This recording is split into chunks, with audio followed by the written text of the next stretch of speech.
Hello and welcome to Black, Brown, and Bilingue, where our mission is to unite the Black and Brown communities through education, storytelling, and community engagement.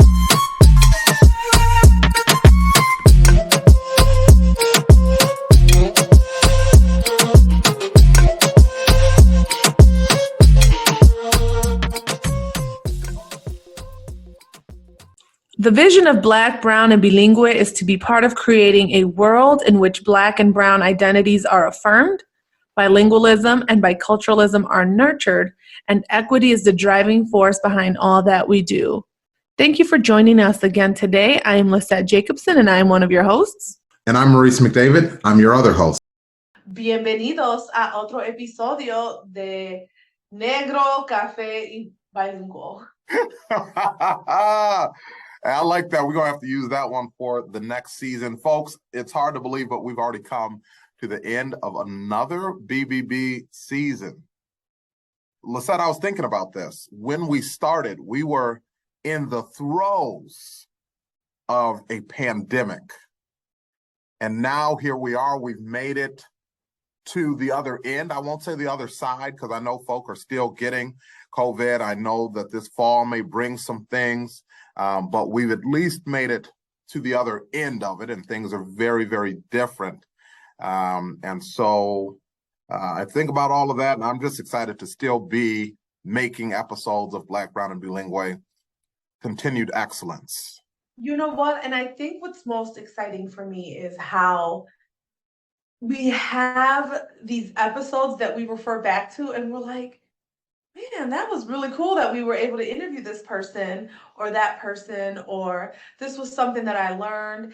It hopefully has helped other people, but I think as a person, I selfishly feel like I'm getting so much out of this whole thing. Absolutely. I was about to say, if nothing else, you and I have had some really cool opportunities to talk to really cool and influential people. We've learned a lot. I know it's impacted the work that we're doing and conversations we're having. But the other really neat piece is, as we've had some opportunities to be different places and do different things, we've heard that, yeah, it is making a difference. People are talking about it, and that feels really cool too, to be putting something out into the world that is having a positive impact. And I will say additionally, I'm grateful to be doing it with you. I think that you and I have a good thing going here, and so it's been good. Yeah, I'll take that compliment, because if y'all listen to the roasting episode, I don't get them very frequently from you. So thank you, and you know it is likewise. The feeling is definitely mutual, and I think that we both, even just through our friendship, we've grown as people, right? Like, you've taught me things. I think you've learned some things from me, and it's been really great. But before we move on, I just have to talk about the work that we've been doing through SEMA of Illinois. SEMA of Illinois? What's that, Lissette? Well, it's culture. I think it's identity and multilingual advocacy of Illinois. It is our new consulting company, and I am very excited about that. Yes, yeah. So I think, it's interesting because it's work that we've done before. It's work that we did, even through the podcast, but now to have this official, like, LLC, like we went the other day, we opened a bank account, and it was so funny because I said, oh yeah, I'm going with Lissette to open a bank account. And they was like, what? Why are you opening up a bank account? I said, because we got business. We talking business right now. Matter of fact, I'm not a businessman. I'm a business man. How did I know? It's true. It's true. And it felt so good to be like, okay, we're going to deposit this check. But anyway, more importantly, being able to work with people, teachers, paraprofessionals, all the way down to, or up, down, whatever, to superintendents, right? This summer, we went with a high school district to Lake Geneva for the administrative retreat, and I think that was a really positive experience. And from there, other opportunities have creeped up. Yeah, And then actually, of course, starting the summer, technically before we were officially SEMA, got an opportunity to go and work with Golden Apple, which is an incredible organization. In fact, Lissette, you are an you're a Golden Apple scholar. We'll just call it that. Is it an And, alum? yeah, something like that. I think it's supposed to be different based on gender, Latin. Yeah, I got a chance to do that and work with some up and coming teachers who are still pre-service, and that was pretty dope too. I'm getting a chance That to. was a lot of fun, and shout out to Northern Illinois University for being our alma mater, for being so hospitable. I think the new hall was beautiful, which is now being renamed. What is it? Oh, I'd have to look it up, but it is being renamed after the first Black woman to graduate from their teacher college. And so, again, awesome. Double shout out on showing love to that history and that moment of celebration. So definitely. Yes. And so that was really fun. I really enjoyed being able to mentor, college students who are enrolled in teacher prep program. So that was a lot of fun. We were there for a week and then we continued on virtually. So that was a lot of fun. And we hope to do this again. I think we're slated to do it again this summer. Right. So I'm looking forward to that. And then we have some up and coming sessions. Do you want to talk about that?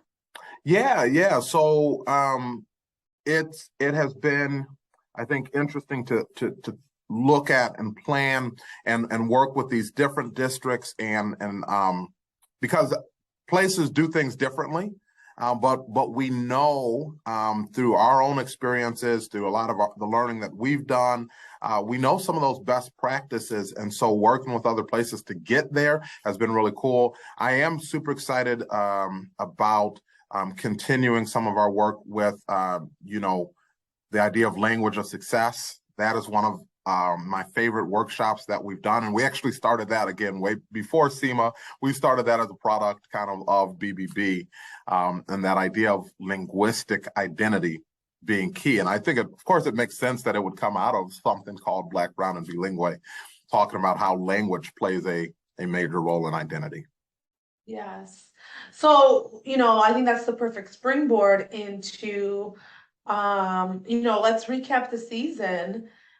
We had some incredible guests. I think for me, I don't know, it's so hard for me to pick a favorite. It's so hard. But I think I'm gonna say like one of my favorites is Gabby Rivera. She's an author and she has also done some writing for America Chavez, the character. And yeah, I think hers, when she talked about the womb and how she was all, you know what I mean? It was like I was already a part of my mom when she was in my grandmother's womb because of those eggs, right? Like you're all, yeah, that was big for me. Huge to really think about.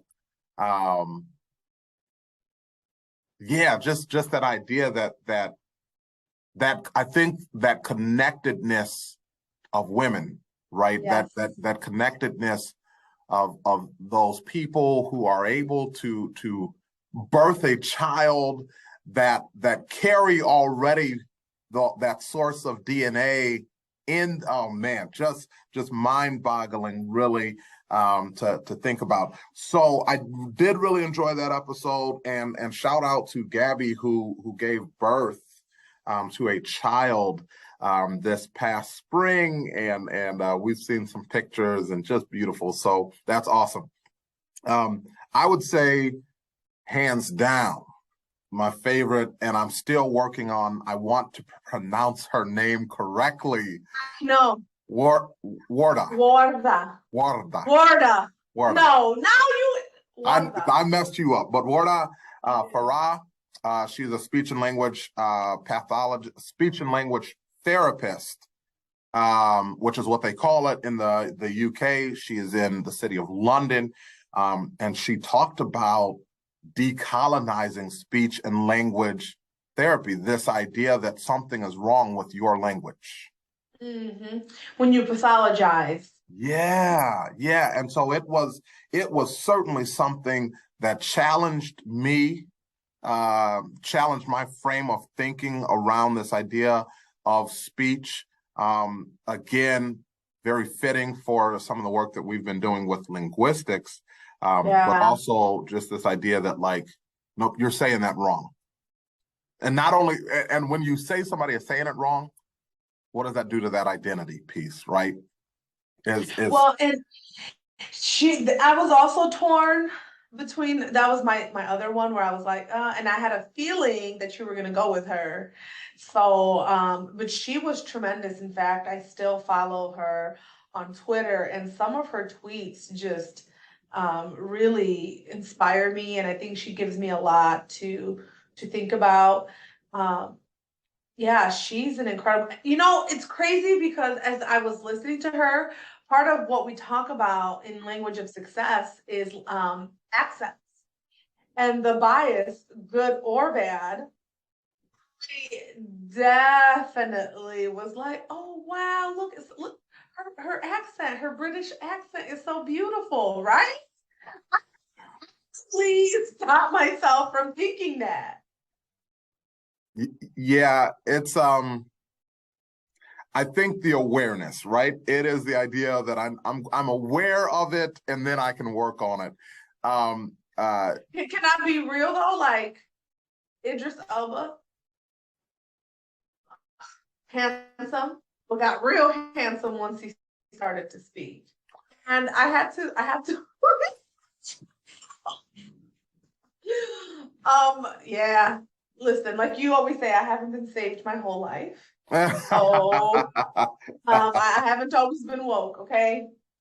No, but back to Warda, I really think it's awesome that, she always is talking about how the speech and language field often dehumanizes Black and Brown children. And you and I do a lot of professional development around language and identity. And so that just really resonated, I think, for both of us. So then, talking about identity, we also had an opportunity this season to have some folk on who both that we've seen before and become good friends with, as well as a common friend that we've developed, right? And so we had on Jordan Landfair, and he talked Jordan. about, yes, absolutely. Jordan, we're connected through Golden Apple, and so Jordan and I actually both attended the same college for undergrad. But talking about that identity piece, he came on and he chatted with us a little bit about his doctoral work on really Black nerdom, right? And we talk about identity, that identifying as a nerd, and that space of nerdom used to be owned by kind of whiteness, but he said, nah, I play Dungeons and Dragons. Okay, I'm so glad you brought up Dungeons and Dragons, because part of our family vacation, we went to like a tiny little Dungeons and Dragons museum, and it was a lot of fun. I've got some cute earrings, I've got some cool dice. But yeah, I'm really excited to learn how to play. But what really intrigued me with Jordan's episode was how, like, what are the games called? Oh, role playing. Yeah. Yes. How that can support mental health, right? And I really was intrigued by that. And I remember thinking, like, how neat it would be to have some sort of after school program where we can teach students coping skills and like all of that through role playing games, because that's something, I mean, talk about high engagement, right? A lot of kids already naturally are drawn to that. Can you imagine what it could do? So I thought that was really intriguing for me, and I don't think I had heard that before. Yeah, I agree with you. The idea that you're actually learning coping skills, you're learning decision-making skills, you're processing through this whole journey, right? And then how those skills are applicable, you know, on the flip side in terms of you know, life, right? Outside of just that game. So yeah, no, Jordan was dope. Jordan is self-describes as my arch nemesis. They're really cute together. If you have not seen that episode, go back and watch it, especially if you can watch it on YouTube. I think that the dynamic between the two of you is actually kind of sweet, Maurice. Like, that's like you could feel the love you guys have for each other. I was about to say, at the end of the day, that's my homie.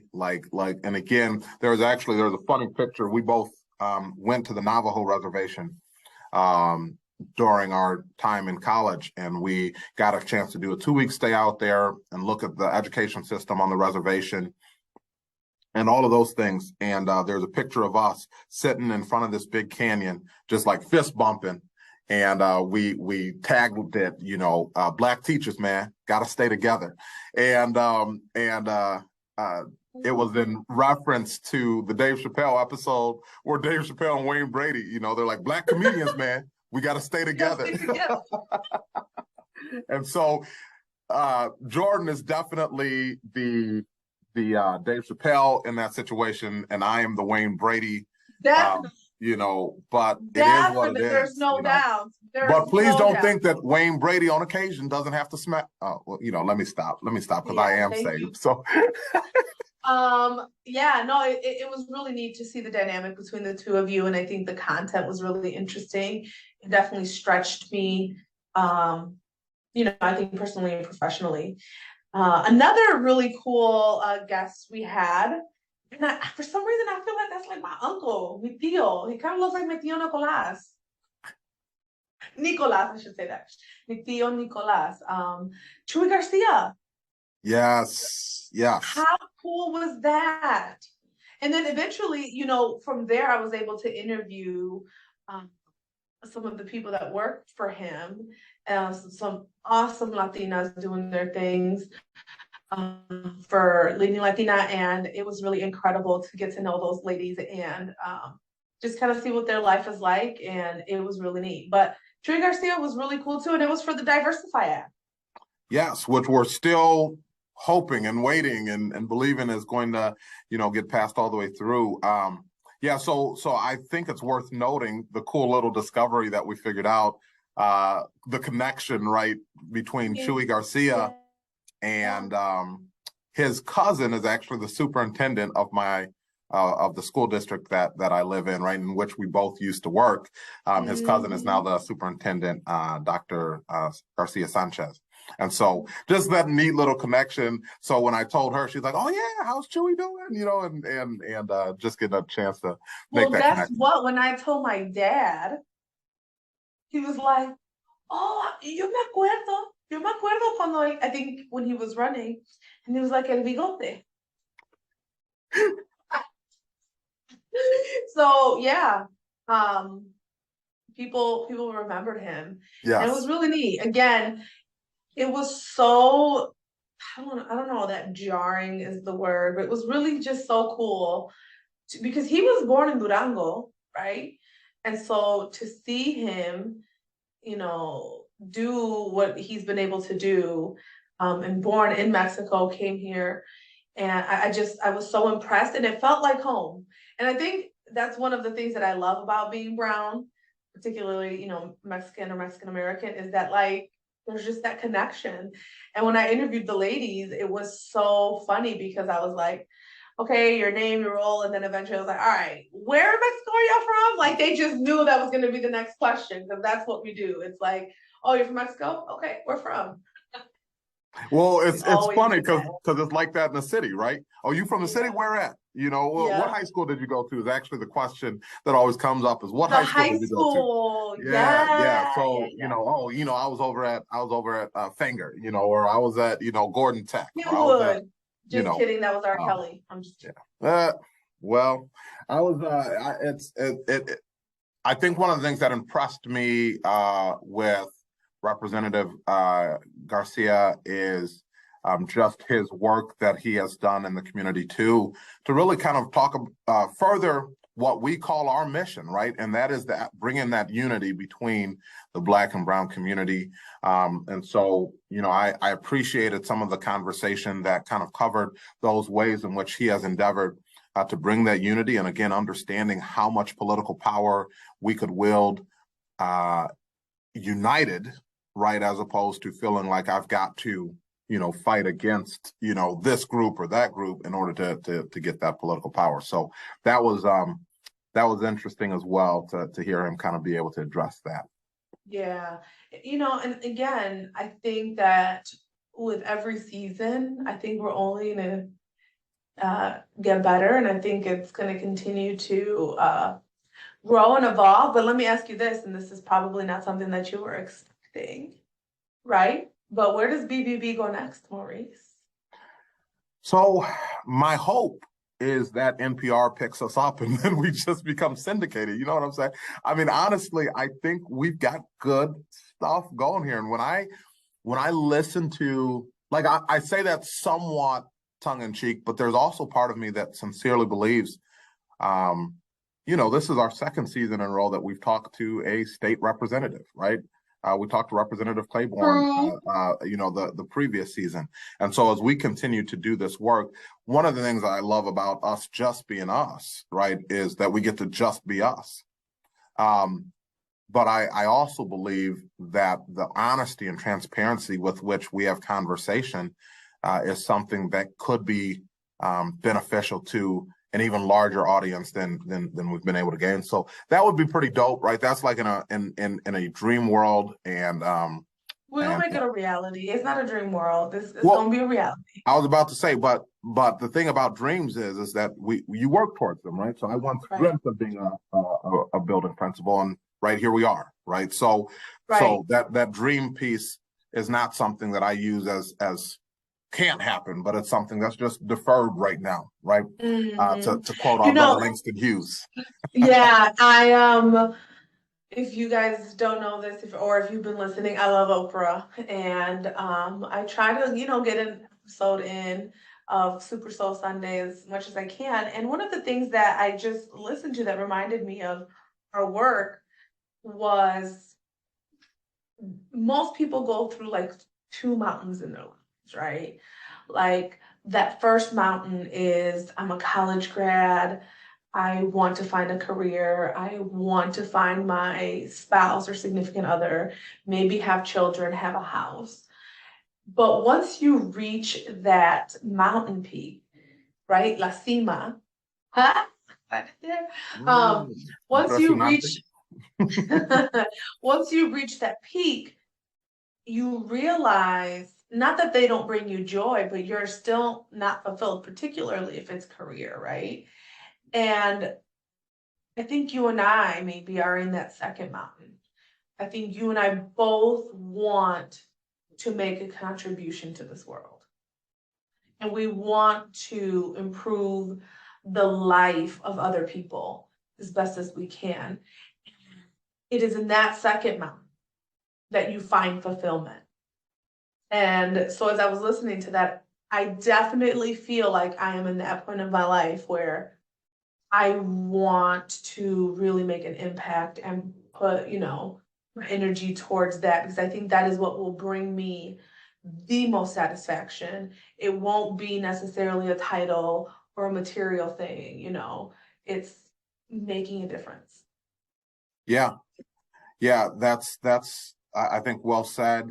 You and I have talked about just some different opportunities, that have been presented. I was talking with a friend, about he's in executive coaching right now, and talking with him about what some of the work that is being done in that space, and the idea that I would go in and work with some business to help them make more money, because that's part of what his company does. I said, for me, that is not sufficient to wake up every day. Mm-hmm. I agree. But if I can say at the end of the day, I've helped somebody feel safer in their workplace. I've helped somebody feel more welcome, like they belong in their workplace. I've helped a family access education at a higher degree with more comfort. Those are the things that really drive me. And then to think about, okay, I can do it personally, or I can help other systems do it. And what I'm doing is now multiplying or amplifying my impact, right? Because I've helped somebody else who's going to help run a system to then do better. Right. So those are definitely things, you know, that are sitting in my mind, and I keep telling myself both that I am not too old to do something new, but I'm also not too young to do something amazing. Right. Ooh, You know, ooh, I like that. Yeah. so I really like that. I thought you were gonna say, but I'm also not too young. So like you're feeling your age. But no. I was gonna rebuttal with Maurice, you can live till 85. You're not even halfway. right. Yeah, I guess, you know, I think about folk who have their break in their 60s, and that's great. And if I gotta wait till my 60s, okay. But I'm not banking on that. I believe that I have the ability to make an impact now, right? Right. And I think so we both feel that way about ourselves. yeah, And I think that's what makes us such a force, is right, that it's two people pouring that energy right. into, you know, making a difference. And big thing, were you gonna say something? I was just gonna jump in. I was just gonna say real quick that made me think. I tweeted out a little while ago just this idea that there's nothing quite like getting a "I'm proud of you" from an older Black person, right? And it was a tweet that caught on, and it was really funny because I thought, man, a lot of people identified with that. But I mentioned that at this point in the conversation just because, right? And we can jump to Paul Ortiz in a moment, but when we think about where we've come from, when we think about the work our parents did to get you and I to where we are now, we owe it. I almost feel sometimes like we owe it to be great. We owe it to them to like make the best, you know? Yeah. Yeah. When you have, like, I think of my parents, when you have that as your example, nothing can tear you down. Right. And nothing can stop just sheer willpower. Just sheer willpower to see how they. I can't imagine being new to a country at 19 years old and having a family at 20 and having 4 kids by 27 and trying to raise them in the city and you don't speak I mean, can you imagine? Yeah. Seeing them get up every single day and still grinding. I mean, just that example alone, you're right. I owe it to them to be great. And what an example. What an example to us, right? But before we go to Paul Ortiz, I think another thing that I'm really coming into is, and I keep saying it, but it's become like my mantra. I don't want to do another person's dance. I don't want to dance for other people. I want to be able to move at my rhythm. And because that is when I'm at my best. And so I think that's something that SEMA and BBB does for us, is it allows us to maybe loosen up your necktie, Maurice, and me maybe take off the blazer, and let's be ourselves. Let's do our own dance and let's be authentic. And that is so freeing, and it's such an incredible feeling. And so I think we do our own dance. We use some of those things that we've learned from our parents or loved ones, and pair it with the experience and the knowledge that we have. I mean, tremendous. Yeah. So you know, I mentioned Paul Ortiz because we got a chance to talk with him about the history of Black and Latinx people, right? American history from a different perspective. And when I think about that history, I do think not just even about our parents, right? I feel I carry the weight of folk who have come before us, right? That's why, again, when I think about that tweet, I think about like, man, it almost feels like they're saying it was worth the fight. When I get a chance to see you realizing the dreams and the potentials and the things we fought for, it was worth the fight because you are, right? And that. Which one did you? I'm trying to look at your Twitter. Yeah, no. I tweeted out. It said again. I think it said there's nothing quite like a "I'm proud of you" from an older Black person. It just hits different. And yeah, again, a lot of Black Twitter really connected to that. But I think that it probably even goes beyond that. That when you are talking about the history of folk who have been oppressed but have struggled and have persevered and have overcome, right? And then you get all the way to this place. Man, I'm sitting here like, yeah, I gotta build on what's already been built, Well, and I got excited because I couldn't find the tweet. I tried looking for it. I couldn't find it. But another thing I think that you and I kind of came into was this idea of freedom dreaming, right? And let's not only talk about, the struggles and the systems we want to dismantle, but let's imagine a world in which all of the things that BBB stands for, right? Where Black and Brown identities are affirmed, bilingualism and biculturalism, right? So let's also talk about the future. Where do we go with this? Right. What are we going to make out of this? And so I think that when many people talk about their story, they look back on the hardships, right? Yeah. Yep. Tend to just, and something that I have learned about myself is that I have gone through difficult things and continue to go through difficult things, but that's not all of me. And sometimes it's hard not to go back into that place. But if you keep going back to the struggle, right, you're reliving it and you're re-hurting, if that's even a thing. Like that, it's just not healthy. So I'm more excited about this idea of like, here's the struggle, here's who it made me now. Let's go and thrive and be joyful and, help create an amazing future for everyone. Hey, now that takes me back to Gabby, right?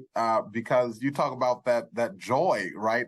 And Gabby Rivera talks about, hey, growing up in the Bronx, nobody taught you how to like be joyful. It was like, hey, what up, B? Like it was just being hard all the time. And so this idea of being able to be joyful, and of yes, oppression has happened and is happening, and still I rise. Right? And I will smile about rising. I will laugh about it. I will, you know what I'm saying? So absolutely. Yeah, man. And I come from a very joyful family. Yeah. Like we are all boisterous and we own that. Some people don't like it, too bad. Like we are all very jovial, high energy, hyperactive. And to me, it's like, don't take yourself so seriously, right? Right. You might as well like experience some joy while you're at it. One of the things, because we got to talk about this episode, Lissette, one of the things that brings us joy in our families and in our relationship is at some point I'm going to fry you. And like we've made it thus far in the episode, and we have been kind to one another. We've complimented one another. Each other, yeah. But in the back of my mind, I've been thinking, what could I say to Lissette? what could I say to fry her today? You know what I'm saying? Now, to be honest, we got some of that in pre-episode, right? But just that idea that part of that joy is going to come at somebody's expense. It was part of that laughter is going to come because somebody says something that if you don't know this culture and you don't know how we do it in our family, you're from the outside looking in, you're gonna be like, "Ooh, that was off-putting. Why did they say that? That was mean. Why did they say that?" And so I loved that episode. Or in school systems, kids getting written up for it. Right. Right. Right. No, I definitely I love to laugh. I have my whole life. In fact, no one makes me laugh more than me. I think I'm hilarious, but I think that's just how we grew up, right? Right. Maybe it was a coping mechanism, maybe it wasn't. But I just think that you have to find joy, and that idea of joy being revolutionary. Yeah. Right? It is almost an act of rebellion because the world is hard enough, and you're not going to stop me from laughing. Like Right. that just will not happen. And I'm not gonna stop roasting you. And you are so lucky that pimple that was sitting there for a month is gone, because I would have straight fried it today. Can I tell you what happened? You know what it was? It was You an put that ingrown hair. benzoyl peroxide. It was an ingrown hair. So I was sitting on the I figured. platform one day picking at it during church, right? And I was just messing with it. And then I pulled out an ingrown hair. It was about an inch long. So that's why it wouldn't go away, because it just kept growing in there. Anyways, we just hit y'all with all the details. Did you record it? No. See, I should fry you right now. You're gross. Hey, I love go ahead and it. tell the people. Tell the people, Lissette. One of the ways that I relax in bed at night while I'm like stressed, just to like get sleepy eyed, I love pimple popping videos. But I'm not. Oh my goodness. Gooey ones. I like the blackhead ones where it comes out whole, or like the hair ones. Those are really cool. I don't like the big cysts. No, those are gross when they're like dripping out. But like, hey, I'm gonna put you on blast. Dare you be a judger of pimple poppers? You're all the same in my book. No, there's levels to this. It's mostly blackheads. But here's the thing. Don't act like you didn't pop that pimple one time we were recording an episode on camera. I'm editing this out. I am editing this out. No, you did. And I was so mad that I didn't have my phone to record it. I should have recorded it. Hey, people make money. If SEMA goes under, we could at least go to pimple popping. I was about to say, my 30s have produced an ample amount of them. I was convinced that by time I got out of my teenage years, they would be done. But no, I struggle with mine too. So yeah, it is what it is. We have gone way off the tracks, folks. But I will just say, I think, we talked about this at the beginning, and again, to go back just to one more episode, one of the things I've definitely pulled away from you, Lissette, is in our conversation about natural talent versus discipline. I definitely feel like I have pulled away some just mechanisms and systems that I can have to make sure that I'm being disciplined and getting this work done. And I think as a result, it has made me a better principal this year. And so really reflecting on, even again, just some of the conversations we get a chance to have, we're learning from one another. It has been beautiful. And thank you. Thank you. And I have you. I noticed it. I noticed it. You definitely sound principally. Yeah. No, you do, and I'm glad you listened and you were humble enough. I know sometimes I come down hard on you, but you're my little ugly little big brother. Ugly little big brother, all of the oxymorons in there. Because you're a little younger than me, but you're bigger than me. Got it. Okay. I got you. The ugly part is an oxymoron too. This brother is Denzel-esque, so if y'all watching, if you're not watching, if you're on a podcast episode right now, you got to go check out the video, because the brother just got the fresh cut, but I got to show you the side that doesn't have the stress spot on it. You know what I'm saying? So we go. Anyways, listen. Well, can I just say one thing for the people that do watch? My hair is in a clip. Okay, because I just feel like I look like an egg or a potato, and My hair is in a clip. It's She's a still draping. potato. She's still draping. Remember when people used to say that? Anyway, my hair is long. I just have it up in the clip today. So anyway. Normally it looks more so like miércoles, you know, down at the shoulders. Okay. Oh, okay. I walked right into that one. You know, it is what it is. All right, folks, it has been great. Thank you for sticking with us another season. We are looking forward to an additional season and more to come. But Lissette, obviously, it is our tradition, right? Like to do this whole one thing, right? That we want the listener to walk away with. So from all of season 3, what might be one thing? Season 3. This was season 3. You lost track. This is season 3. Sure did. Yeah. Okay, season 3.